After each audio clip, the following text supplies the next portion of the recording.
गैर कानूनी है, गैर जिम्मेदाराना है, अपने आप में इमोरल है, अनैतिक है। ये तमाम शब्दों का इस्तेमाल बेहतरीन तरीके से आप कर रहे हैं कॉमोडोर दभास। फिलहाल जो पूरी जंग इसको देख रहे हैं, अगर इसको हम एक तराजू में रखें, अगर आबादी के हिसाब से देखें हम, तो करीब 10 गुना का फ़र्क है इजराइल और ईरान के बीच। ईरान बहुत बड़ा देश है, इसीलिए हम ये भी देख रहे हैं कि 10 गुना लोग मारे गए हैं ईरान में इस पूरे 3-4 दिन के दौरान। कि इस जंग के ज़रिए एक फल के तौर पे ये भी दिखे कि इजराइल को सबक सिखाया जाए। इजराइल बार बार ये भी कह रहा है कि देखिए हमारा कितना नुकसान कर दिया, देखिए हम पीड़ित हैं, हम विक्टिम हैं। इंटरनेशनल कम्युनिटी को ये देखना चाहिए अपनी जो मिलिट्री सुपीरियॉरिटी है उसके बावजूद भी। नमस्कार, द वायर में आपका स्वागत है। मैं हूँ आरफा खानम शेरवानी। पिछले 3 दिनों के दौरान इजराइल और ईरान का संकट इस मकाम पर आ चुका है कि पूरी विश्व शांति के लिए ख़तरा बन गया है। पूरी दुनिया इस बात को लेकर इस डर से थर्रा रही है कि क्या तीसरे विश्व युद्ध की तरफ ये पूरा जो संकट है वो गहरा रहा है, वो बढ़ रहा है। और आप जानते हैं कि ये पूरा मामला इजराइल के गैर कानूनी और गैर नैतिक अनैतिक हमला जो ईरान के ऊपर किया गया उसके शुरू हुआ। ईरान ने बदले की कार्रवाई की, फिर इजराइल ने हमला किया और इस तरह से लगातार दोनों तरफ से हमलेबाजी हो रही है। जाहिर है इजराइल बहुत बड़ी ताकत है, सैनिक ताकत है, और उसके पीछे यूनाइटेड स्टेट्स दुनिया का सबसे बड़ी जो मिलिट्री पावर है उसका हाथ भी है, उसकी सरपरस्ती भी है, यानी कि उसके सर पर यूएस का हाथ है। इस सब के दौरान हम ये देख रहे हैं कि 10 गुना कम से कम ज़्यादा लोग मारे गए हैं ईरान में। जो ईरान ने जिस तरह से दावा किया है, उधर अगर इजराइल का जिक्र करें, बार बार वो ये कहता है कि हम पीड़ित हैं, और पूरी अंतर्राष्ट्रीय बरादरी को ये देख लेना चाहिए कि हम पीड़ित हैं। उसके बावजूद भी जो मरने वाले लोगों की तादाद है वो 20 से ज़्यादा, यानी 10 गुने का फ़र्क है। इसके पीछे एक और आर्ग्यूमेंट ये भी दिया जा रहा है क्योंकि आबादी ईरान की 10 गुना ज़्यादा है, क्या ये वजह है कि इसलिए 10 गुना लोग मरे हैं। लेकिन इस कार्यक्रम में जो हम चर्चा करेंगे वो ये कि अब यहाँ से हम कहाँ जा रहे हैं। सबसे जो बड़ा सवाल है वो ये कि क्या ईरान के पास इतनी सैन्य ताकत है कि वो इजराइल को सबक सिखा सके। खासकर वो लोग अंतर्राष्ट्रीय बरादरी में इस बात को टकटकी लगा कर देख रहे हैं जो इजराइल के जुल्म सितम से परेशान है, जो कत्लेआम फ़िलिस्तीनी लोगों का, 50,000 से ज़्यादा मासूम बच्चे, बुज़ुर्ग, औरतें जो राहत शिविर हैं, रिलीफ कैंप्स में हैं, वहाँ जाकर बच्चों को, और अस्पतालों में जाकर जो मरीज़ हैं, जो ज़ख्मी लोग हैं, उनको मारा गया। 1 साल से लगातार ये पूरा जो मैं कहूँगी नरसंहार का ये पूरा जो सीज़न है चल रहा है। वो लोग ये देखना चाहते हैं कि क्या ईरान के पास इतनी ताकत है कि इस संकट के दौरान वो इजराइल को सबक सिखा सके और फ़िलिस्तीन के मामले को लेकर कोई हल निकले, कोई जंग बंदी हो। इसी दौरान संकट की घड़ी इस तरह से आ गई है कि G7 जो कनाडा में 7 सबसे बड़े देश हैं, उनकी जो बैठक हो रही थी, डोनाल्ड ट्रंप को उस मीटिंग से तुरंत वहाँ से भागना पड़ा, जिस पर कि फ्रांस के राष्ट्रपति ने ये कहा कि गहरा गया है इजराइल और ईरान का संकट, इसलिए सीज़ फायर कराने की तैयारी में डोनाल्ड ट्रंप इसलिए वहाँ से चले गए हैं। डोनाल्ड ट्रंप ने इस बात से इनकार किया है, लेकिन इसके बावजूद मैं आपको याद दिलाना चाहती हूँ कि उन्होंने एक बार फिर ये बात कही कि जैसे भारत और पाकिस्तान के बीच उन्होंने सीज़ फायर कराया, इसी तरह से ईरान और इजराइल के बीच वो जंग बंदी करा देंगे। एक तरफ उनका ये बयान है, दूसरी तरफ ये भी बयान है जिसमें वो कह रहे हैं कि धमकी दे रहे हैं। सोशल पे उन्होंने ये मैसेज पोस्ट किया जिसमें उन्होंने साफ तौर पे ये कहा है कि मैंने ईरान से कहा था कि आपको ये कर लेना चाहिए, ये जंग बंदी, ये डील, न्यूक्लियर डील कर लेनी चाहिए। ईरान ने मेरी बात नहीं मानी। इसके बाद वो कह रहे हैं कि ईरान को कोई हक नहीं है कि वो न्यूक्लियर हथियार अपने पास रखे, और आखिर में एक मैसेज छोड़ते हैं, एक लाइन लिखते हैं कि तमाम लोग जो ईरान और तेहरान में हैं वो तमाम लोग वो उस जगह को छोड़ दें, उस शहर को छोड़ दें। इसका क्या मतलब है, ये किस तरह का मैसेज है, क्या कहने की वो कोशिश कर रहे हैं? इन तमाम सवालों पर हम चर्चा करेंगे और ये देखने की कोशिश करेंगे कि वाकई जो दो देशों की जो मिलिट्री पावर है, इस पर मेरा ख़ास, मैं इस बात को समझने की कोशिश करूंगी कि ईरान बनाम इजराइल, ये रीजनल एक तरह से बड़ी ताकतें तो हैं ही, लेकिन इनकी जो सैन्य शक्ति है उसे किस तरह से देखा जाए, दोनों का मुकाबला किस तरह से किया जाए, ईरान के साथ कौन से देश आने को तैयार हैं, इजराइल के साथ यूएस क्या वाकई अपने फौजी भी भेज सकता है वो ज़मीन पर, यूएस का इस पूरे संकट में क्या रोल है, ये सब अगले कुछ मिनटों में जानने की कोशिश करेंगे। और इस खास मुद्दे पर चर्चा के लिए मेरे साथ एक बेहद खास मेहमान मौजूद है। मेरे साथ कॉमोडोर सी उदय भास्कर हैं, डायरेक्टर हैं फिलहाल सोसाइटी फॉर पॉलिसी स्टडीज़ के, भारतीय नौसेना के उच्च अधिकारी रह चुके हैं, और इसके अलावा उनके ख़ास ये तमगा भी उनके लगा हुआ है कि 2 और ऑर्गेनाइजेशन उनके भी वो अध्यक्ष रह चुके हैं, institute for defence studies and analysis यानी IDSA, और साथ ही नेशनल मैरीटाइम फाउंडेशन यानी NMF।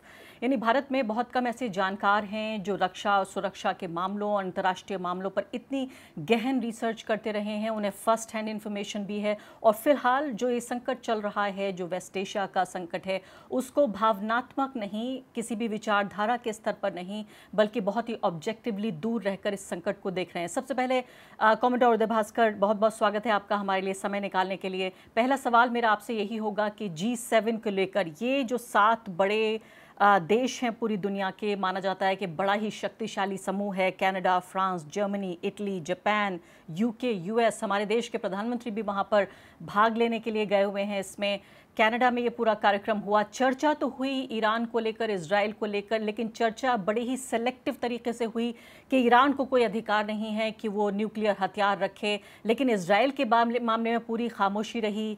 बात ये हुई कि अधिकार जो है वो इजराइल को भी है कि वो अपनी रक्षा करे, ईरान को भी है, लेकिन इसके बावजूद हम ये चाहते हैं शांति हो। बहुत ही कंफ्यूज्ड एक ऐसा मैसेज आया जिसको हम सर पकड़े या पूछ समझ में नहीं आता। जहां तक आज का जो हम स्थिति देख रहे हैं ईरान और इजराइल के बीच में, जिसका आपने जिक्र किया है कि ईरान के पास परमाणु हथियार नहीं है, इजराइल के मन में आशंका है कि ईरान उस दिशा में जा रहा है एनरिचमेंट की वजह से, और उन्होंने IAEA अर्थात इंटरनेशनल एटॉमिक एनर्जी एजेंसी का जो रेजोल्यूशन था, जहां पे उन्होंने कहा कि ईरान अपने नॉन न्यूक्लियर वेपन स्टेटस का जो है NPT में, न्यूक्लियर नॉन प्रोलिफरेशन ट्रीटी में, कि उसका उल्लंघन हुआ है, उतना ही उन्होंने कहा। उन्होंने ये नहीं कहा कि ईरान के पास हथियार है। पर उस रेजोल्यूशन को लेके इजराइल ने इतना बड़ा हमला कर दिया है, और मेरा व्यक्तिगत राय ये है कि ये गैर कानून है। पर जब आप परमाणु मुद्दे को देखते हैं, इसमें कानून की मर्यादा कहीं नहीं है। ये सत्ते का खेल है। जैसे मुहावरा है कि जिसकी लाठी उसकी भैंस। जिनके पास है ये परमाणु हथियार, वो अपने सुरक्षा को बचाने के लिए इस क्षमता को उन्होंने प्राप्त किया है। सबसे पहले अमेरिका ने किया, उसका प्रयोग भी किया हिरोशिमा नागासाकी में, जिससे दूसरा महायुद्ध खत्म हुआ था। तुरंत कुछ सालों के बाद भूतपूर्व सोवियत यूनियन ने प्राप्त किया। फिर अमेरिका ने ब्रिटेन और फ्रांस को मदद देते हुए पश्चिमी देशों का जो नेटो अलायंस होता है, उसमें उन्होंने इन दोनों को भी ये परमाणु हथियार का क्षमता प्राप्त करवाने दिया, समर्थन दिया। और रूस ने एक प्रकार से चीन को समर्थन दिया है, और 1964 में चीन के पास भी ये परमाणु जो क्षमता है वो आ गया। जी हाँ, ये 5 जो देश हैं, एक लास्ट पॉइंट अरफा, कि ये बिना कोई कानून के मुताबिक उन्होंने NPT का संधि बना दिया, जिससे उन्होंने कहा कि हमारे अलावा किसी और देश के पास ये परमाणु हथियार प्राप्त करने का हक तक नहीं है। वो भारत ने विरोध किया। ये है संक्षेप में इसका कहानी कि इसमें कोई कानून नहीं है, ये सब सत्ते का खेल है। बिल्कुल सत्ता का खेल है, और आप कह रहे हैं पूरी तरीके से गैर कानूनी है, और इसमें पूरी तरीके से ये G7 का जो एक दोहरापन नजर आ रहा है, इसको भी हम सीधे तौर पर देख रहे हैं कि इजराइल को जिस तरह से खुली छूट है और ईरान के बारे में टिप्पणियां लगातार हो रही हैं। फ्रांस के राष्ट्रपति ने ये कहा कि भाई डोनाल्ड ट्रंप जल्दी से निकल गए G7 की इस पूरे बड़ी वार्ता से, ये जो समिट वहाँ पर हो रही थी उससे, क्योंकि बहुत गहरा रहा है संकट इजराइल और ईरान के बीच, और वो सीज फायर के लिए बात करने के लिए निकले होंगे। अब डोनाल्ड ट्रंप ये कह रहे हैं कि भाई उन्हें ख्वाब आ रहा है कि उनको इमैनुअल मैक्रों का वो जिक्र कर रहे हैं, लेकिन उसके बाद जो उनका ये सोशल मीडिया पे जो मैसेज है, बड़ा ही क्रिप्टिक मैसेज जिसे हम ये कहते हैं, कौन सी भाषा में उन्होंने लिखा है। मैं चाहती हूँ कि एक जो सुरक्षा मामलों के जानकार के तौर पर अगर ये अमेरिकी राष्ट्रपति का आप ये बयान पढ़ें तो मुझे बताइए इसके मायने क्या हैं। ये जो बयान है उसमें उन्होंने, मैं हिंदी में ट्रांसलेट करके बता रही हूँ, उन्होंने लिखा है कि ईरान को जिस डील का आप जिक्र कर रहे हैं अभी, जिसकी बुनियाद पर यानी बातचीत की टेबल पर इजराइल, ईरान और अमेरिका बैठे हुए हैं और इस दौरान हमला हो जाता है, और जो व्यक्ति जो बातचीत करने का अध्यक्ष है इस पूरी कमेटी का, उसको मार दिया जाता है, उसको असैसिनेट किया जाता है। लेकिन जो भाषणबाजी है डोनाल्ड ट्रंप की, वो ईरान पर ही हो रही है। वो कह रहे हैं कि ईरान को डील साइन करनी चाहिए थी, मैंने उनसे कहा था कि डील साइन कीजिए आप। कितने शर्म की बात है ये, कितनी जानों का नुकसान हो रहा है। और इसके बाद उन्होंने कहा कि मैं सीधे तौर पे ये कहना चाहता हूं कि ईरान के पास न्यूक्लियाई हथियार नहीं हो सकते, Iran can not have a nuclear weapon. मैंने बार बार इस बात को कहा है, और फिर उसके बाद आखिरी लाइन, उस शब्द पे, इस पूरी लाइन पे मैं आपका जोर देना चाहती हूँ, everyone should immediately evacuate Tehran. जो भी वहां पर मौजूद है, हर व्यक्ति तेहरान छोड़कर वहां से चला जाए, इवैक्यूएट कर ले। क्या मायने हैं इस मैसेज के? देखिए, ये जो आपने सोशल मीडिया के ऊपर राष्ट्रपति डोनाल्ड ट्रंप का जो उन्होंने लिखा है, जो पोस्ट कहा जाता है, ये टिपिकल जो है ना ट्रंप वाला छाप है इसके ऊपर। यानी कि president Donald Trump social media का बहुत प्रयोग करते हैं, बड़े-बड़े पॉलिसीज वो वहां से अनाउंस कर देते हैं। अंतर्राष्ट्रीय मामलों के ऊपर भी जितना भी गंभीर है, वो अपना एक स्टेटमेंट या टिप्पणी दे देते हैं। हमें भारत में पता है कि जब ऑपरेशन सिंदूर हो रहा था, उन्होंने सीज फायर के बारे में भी अपना टिप्पणी दे दिया कि हमने करवा दिया सीज फायर। हालांकि यहाँ पे औपचारिक रूप से कोई भी स्टेटमेंट से पहले ही उन्होंने कह दिया। तो ये ट्रंप साहब का व्यक्तिगत स्टाइल है या छाप है। काफी इसमें जो बार बार जानकार कहते हैं कि अमेरिका के अंदर भी कि इनका एक प्रकार का डबल स्पीक होता है, जो दुगलापन कहते हैं। कभी कुछ एक कहते हैं, फिर उसको उल्टा करके यू टर्न भी कर देते हैं। अभी ईरान के संदर्भ में ये कहना कि Iran should not have a nuclear weapon, ये एक प्रकार से अमेरिका की नीति में एक कंसिस्टेंसी है, क्योंकि जब से ईरान के ऊपर यह शक हुआ है कि शायद उनका एनरिचमेंट बढ़ रहा है, राष्ट्रपति बुश से लेके आज तक ओबामा साहब ने भी यही कहा कि हम नेगोशिएशन करेंगे, पर Iran should not have a nuclear weapon. विडंबना यह है कि ईरान ने खुद कहा कि हम भी नहीं चाहते हैं कि परमाणु हथियार हम प्राप्त करें, क्योंकि यह हमारे सिद्धांतों के खिलाफ है। पर न्यूक्लियर एनरिचमेंट जो है वो हमारा सॉवरेन राइट है, तो इसलिए आप छीन नहीं सकते हैं। तो मामला वहां पे था। ओबामा साहब ने काफी प्रयास के बाद एक अच्छा सा उन्होंने न्यूक्लियर डील बनाया था, जिसको कहते हैं P5+1, एक जॉइंट कॉम्प्रिहेंसिव एक्शन प्लान। पिछले बार जब ट्रंप साहब व्हाइट हाउस में आए थे, आते ही उन्होंने इसको रद्द कर दिया। उन्होंने कहा कि कोई नेगोशिएशन की जरूरत नहीं है, हम केवल मिलिट्री फोर्स या धमकी से काम कराएंगे, और ईरान के पास किसी प्रकार से परमाणु एनरिचमेंट भी ना होगा, हथियार भी नहीं होगा। तो ये अंतरराष्ट्रीय जो रिश्ते हैं, खास ये परमाणु मामला को जो संभालना है जिम्मेदारी के साथ, मैं कहूंगा कि ट्रंप साहब में उस प्रकार के लक्षण नहीं है। उन्होंने इसको बहुत ही कैजुअल तरीके से कर दिया, ये ब्लैक एंड व्हाइट, ईरान के पास हथियार नहीं होगा, ये हमने आदेश दे दिया है, एक प्रकार का ये आदेश है। और अभी जो जंग हो रहा है, सारे जानकार यही कहते हैं कि इजराइल को एक प्रकार से उन्होंने इशारा दे दिया है कि आप इस प्रकार का हमला कर सकते हैं और हम कुछ नहीं करेंगे इसको रोकने के लिए। तो इसलिए आप G7 में देखिए, मैं देख ही रहा था इनके स्टेटमेंट, ये जो बॉडी लैंग्वेज वगैरह, जब ये मुद्दा आया था, पश्चिमी देश फ्रांस खास चाहता है कि किसी प्रकार का नेगोशिएशन हो। ईरान भी चाहता है कि नेगोशिएशन के ऊपर कुछ शुरुआत हो, परंतु अमेरिका खास ट्रंप साहब जो है वो इसके लिए तैयार नहीं है। तो अर्थात या विडंबना यही है कि अगर विश्व के सबसे शक्तिशाली देश जो है वो उथल को बढ़ाना चाहता है, तब तो आप कह सकते हैं कि आप अभी जो स्थिति है विश्व में गैर कानूनी नहीं है, परंतु गैर कानूनी के साथ गैर जिम्मेदारी भी है। गैर कानूनी है, गैर जिम्मेदाराना है, अपने आप में इमोरल है, अनैतिक है, ये तमाम शब्दों का इस्तेमाल बेहतरीन तरीके से आप कर रहे हैं कॉमोडोर दभास्कर। लेकिन अब मुझे ये बताइए, आप कह रहे हैं कि ये शह ये है कि तुम जो चाहो कर लो। नेतन्याहू तो ये कह रहे थे कि हमने अमेरिका को बताया हमला करने से पहले। और दूसरी बात यह है कि क्या मैं इसको ये मानूं कि ये खामोश रजामंदी है कि चलिए आप हमला कर लीजिए, हम कुछ नहीं करेंगे। लेकिन ये जो धमकी भरा मैसेज जो उन्होंने सोशल मीडिया पर लिखा है, क्या इसका मतलब ये भी है कि अमेरिकी हथियारों के साथ अमेरिकी फौजी भी इजराइल का साथ दे सकते हैं ईरान के खिलाफ? देखिए, जहां तक अमेरिका का समर्थन है, मैं दोबारा कह रहा हूं कि हमारे पास जितने भी पब्लिक डोमेन में इंफॉर्मेशन है, जिस प्रकार से ये हमला हुआ है ईरान के ऊपर, मेरा व्यक्तिगत राय यही है कि इजराइल को अमेरिका से निगरानी या सर्वेलेंस का किसी ना किसी प्रकार का मदद जरूर मिला होगा।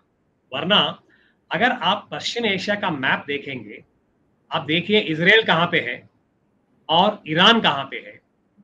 कितना उनको अपने लड़ाकू विमान को चलाने के लिए एयर स्पेस को क्रॉस भी करना है। ये सब अमेरिका के समर्थन के साथ मैं समझता हूँ कि शायद नहीं हो सकता था। अभी भी जैसे जंग बढ़ रहा है, हालांकि ट्रंप साहब ने कहा, उनके सेक्रेटरी ऑफ स्टेट या विदेश मंत्री रूबियो साहब ने कहा कि हम शामिल नहीं होंगे। अमेरिका ने अपने नौसेना के जो एयरक्राफ्ट कैरियर हैं उनको अरेबियन सी में भेज रहे हैं।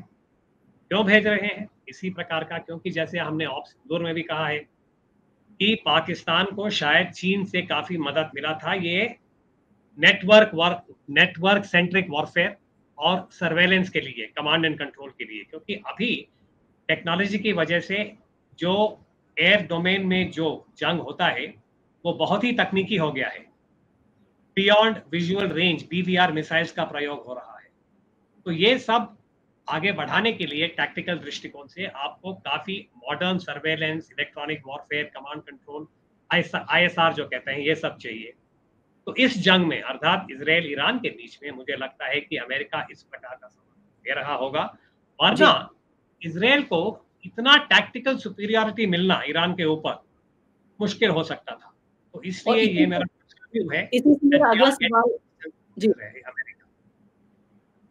जी, अपनी बात पूरी कर लीजिए। आप ही कह रहे हैं कि क्या सपोर्ट, आप ही कह रहे हैं आपको मिलता हुआ दिख रहा है, लेकिन अगला सवाल जो है वो भविष्य का है, फ्यूचरिस्टिक है, कि क्या ये सपोर्ट इस हद तक भी आ सकता है कि बाकायदा अपने सैनिक भेजें? नहीं, मुझे नहीं लगता है कि अमेरिका इस वक्त बूट्स ऑन द ग्राउंड जिसको कहते हैं कि उस प्रकार का समर्थन देने के लिए तैयार है। वो शायद अपने मिलिट्री को इनविजिबल भी रखेंगे, क्योंकि ट्रंप साहब ने अपने ही इलेक्शन के टाइम पे बार बार कहा है कि मैं जंग नहीं चाहता हूं, मैं नहीं चाहता हूं कि जैसे बाइडेन साहब ने किया था कि अफगानिस्तान के अंदर हमारे ट्रूप्स थे। तो वो अमेरिकन मिलिट्री को किसी भी जंग में डायरेक्टली इन्वॉल्व करना शायद मेरी व्यक्तिगत राय में लो प्रोबेबिलिटी है। बिल्कुल सही आपने बैकग्राउंड समर्थन देने में कोई उनके पास इस वक्त, मैं कहूंगा कि जितना भी हम देख रहे हैं इशारे, सिग्नल्स, लगता है कि इजराइल बिना ट्रंप साहब का मंजूरी से इतना बड़ा कदम शायद वो नहीं उठा पाता। लेकिन इसमें और ज़्यादा जाहिर है, इस जवाब पर हैरानी भी नहीं होना चाहिए। एक तबका यूनाइटेड स्टेट्स में ज़रूर ऐसा है जिसने इसलिए डोनाल्ड ट्रंप को वोट दिया कि वो इस बात से बहुत थका हुआ था, हैरान था, परेशान था कि तमाम जगह पर जो टैक्स पेयर का पैसा खर्च हो रहा है, अफ़गानिस्तान से लेकर इराक से लेकर अलग अलग जगहों पर, वो चाहते थे कि बाइडेन एडमिनिस्ट्रेशन के ज़रिए जो जंग शुरू की गई हैं उसको ख़त्म करें डोनाल्ड ट्रंप। लेकिन यहाँ तो नई जंगों का आगाज़ हो रहा है। मुझे ये बताइए फ़िलहाल कि अगला सवाल, और ये मुझे लगता है बहुत लोडेड सवाल भी हो सकता है आपके लिए, अलग अलग तरीके से, भावनात्मक तरीके से लोग इस सवाल को देख रहे हैं। वो ये कि अगर आप ईरान की तरफ हैं तो आप ईरान को शक्तिशाली देखना चाहते हैं, और इजराइल की तरफ हैं और अमेरिका को सपोर्ट करते हैं तो आप ही कहते हैं कि भाई इजराइल जो है इतना छोटा देश है और अपने आप में अपनी सुरक्षा करता है। इजराइल के जो नागरिक हैं पूरी दुनिया में सबसे सुरक्षित नागरिक हैं। फिलहाल जो पूरी जंग इसको देख रहे हैं, अगर इसको हम एक तराजू में रखें, अगर आबादी के हिसाब से देखें हम, तो करीब 10 गुना का फ़र्क है इजराइल और ईरान के बीच। ईरान बहुत बड़ा देश है, इसीलिए हम ये भी देख रहे हैं कि 10 गुना लोग मारे गए हैं ईरान में इस पूरे 3-4 दिन के दौरान भी। तो मुझे ये बताइए कि अगर इस वक्त हम देखने की कोशिश करें, हम जानते हैं दोनों देश खुफिया तरीके से ऑपरेट करते हैं, लेकिन फिर भी एक रक्षा विशेषज्ञ के तौर पर अगर आप मिलिट्री पावर देखने की कोशिश करें, एक तरफ ईरान और दूसरी तरफ इजराइल, कैसे आप इस तराजू को देख रहे हैं? देखिए, अगर हम ईरान और इजराइल का जो सैनिक क्षमता है उसको तराजू में डाल के देखें तो इसमें कोई शक नहीं है कि इजराइल जो है ईरान से कई गुना ज़्यादा पावरफुल है या शक्तिशाली है। कारण ये कि आजकल के ज़माने में तकनीकी जो लक्षण है उसकी वजह से आपको केवल मिलिट्री पर्सनल, या अगर आप कहें कि हमारे पास जो फौज है वो करीब 10 लाख है। अभी अंदाज़ा ये है कि ईरान के पास जो पूरा उनका जो फौज है वो करीब 9.5 लाख की उनकी संख्या है। उसी तराजू में अगर आप इजराइल को डालेंगे वो करीब 6.5 लाख है। तो केवल मिलिट्री पर्सनल के जो आप वो डिटर्मिनेंट या उस पहलू पे देखेंगे तो लगता है कि ईरान के पास एक बहुत बड़ा फौज है। परंतु अगर आप डिफेंस बजट को देखेंगे, ईरान का जो डिफेंस बजट है वो करीब $10 बिलियन है, अमेरिकी डॉलर 10 बिलियन। इजराइल का पिछले साल $25 बिलियन डॉलर था, यानी कि 2.5 गुना ज्यादा। और हमास के युद्ध के बाद उन्होंने स्पेशल डिफेंस एलोकेशन भी दिया था, जिससे उस साल 40 बिलियन डॉलर से ऊपर चला गया था। और इजराइल को काफी अमेरिका से मिलिट्री सपोर्ट मिलता है, जो कि क्वांटिफाई नहीं होता है। अंत में अगर आप इजराइल की क्वालिटी ऑफ मिलिट्री पावर देखेंगे, वो ईरान से कई गुना ज्यादा इसलिए है, आजकल के जमाने में जैसे ऑप सिंदूर में साबित हुआ था, एयर पावर एक बहुत ही खास क्षमता है। इजराइल के पास अमेरिका के F-35 लड़ाकू विमान है, वो बहुत ही मॉडर्न है, बहुत ही एडवांस्ड है, इजराइल के पास है। ईरान के पास जो है वो बहुत पुराना भूतपूर्व सोवियत यूनियन रशियन ओरिजिन के फाइटर एयरक्राफ्ट हैं, जिनके ऊपर मेंटेनेंस नहीं हुआ है सालों साल। जो भी हुआ है जुगाड़ से हुआ है। इसलिए इस जंग में ईरान ने अपना कोई लड़ाकू विमान का प्रयोग तक नहीं किया है।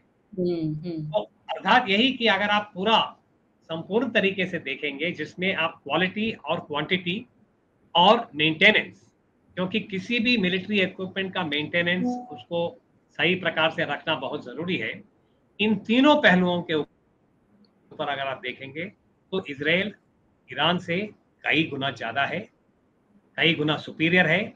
और उसका प्रतिबिंब या उसका जो अगर हम देखना चाहते हैं तो पिछले हफ्ते जो भी तेहरान के ऊपर जो अटैक हुआ था जी, ईरान के पास कोई डिफेंस था ही नहीं। तो हम्म ईरान के नागरिक भी यही सवाल पूछ रहे हैं कि हमने इतने पैसे खर्च किया है कि क्या हमारे पास एयर डिफेंस तक नहीं था। तो संक्षेप में, हालांकि मैंने काफी लंबा आंसर दिया है, अगर आप ट्विटर के जैसे माध्यम में देखेंगे, short answer is Israel has a more superior military capability than. अब आखिरी सवाल आपके जवाब से निकलता है वो ये कि कई लोग ऐसे हैं अंतर्राष्ट्रीय बरादरी में जिनका इजराइल और ईरान से कोई लेना देना नहीं है, जो सिर्फ इंसान के तौर पे सोचते हैं और बहुत परेशान हैं, उनका दिल दुखा है।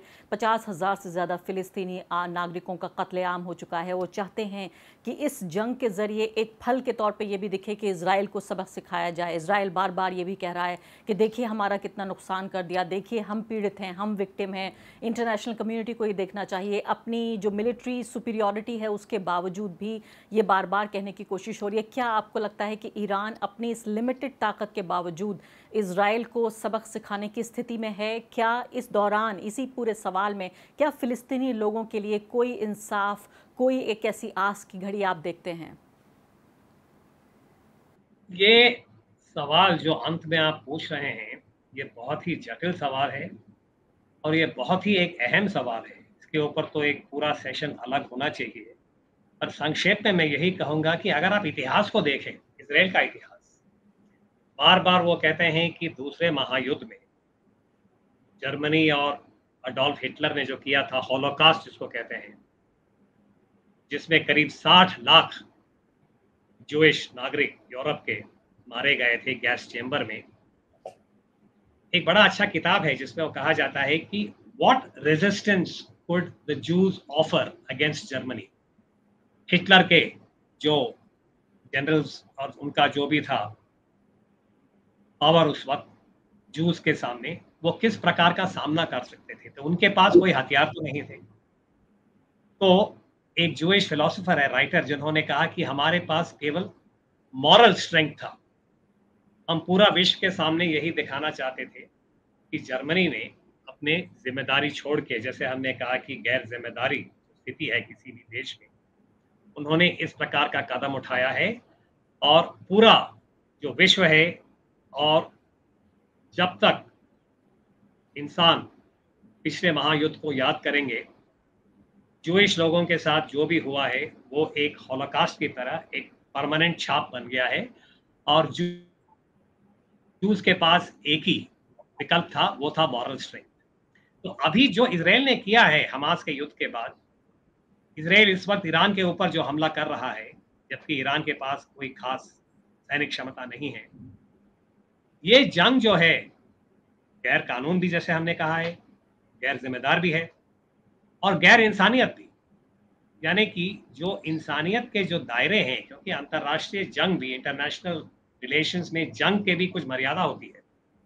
और उसमें सबसे पहला बिंदु जो यूनाइटेड नेशंस चार्टर में भी लिखा गया है कि आप सिविलियंस और मासूम बच्चे, औरत वगैरह जो किसी प्रकार से जंग के साथ जुड़ा हुआ नहीं है, उनके ऊपर हमला नहीं होना चाहिए। परंतु शक्तिशाली देशों ने बार-बार किया है। तो इज़राइल का इस वक़्त जो भी व्यवहार है, जो भी उनके हरकतें हैं, मैं कहूँगा दे हैव लॉस्ट ह्यूमनिज़्म। जी हाँ, बहुत-बहुत शुक्रिया कॉमोडोर सी उदय भास्कर अपना समय हमें देने के लिए। बहुत-बहुत शुक्रिया। द वायर के और वीडियोस देखने के लिए सब्सक्राइब करें और बेल आइकन पर क्लिक करें। स्वतंत्र पत्रकारिता की आर्थिक मदद करने के लिए डिस्क्रिप्शन में दिए गए लिंक पर जाएं और अपनी राशि चुनें।